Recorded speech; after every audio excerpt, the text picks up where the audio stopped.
মা। হুম। আমি না একটা জিনিস কিনেছি। ভালো করেছিস।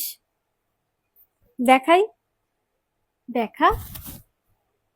কিন্তু তার আগে কথা দিতে হবে, তুমি বকাবকি করবে না তো? না না, বকাবকি করবো কেন?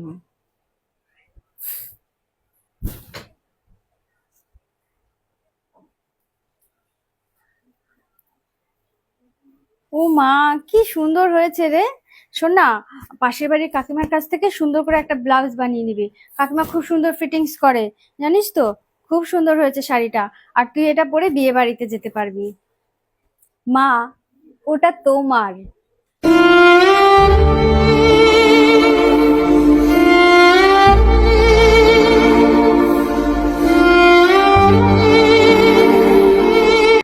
আমার জন্য এত দাম দিয়ে শাড়ি আনার কি দরকার ছিল বলতো? শাড়িটা তো অনেক দাম। শুরু হয়ে গেল। আমি এই শাড়ি এখন পরি বল? আমার এই শাড়ি পরার বয়স আছে? এই শাড়ি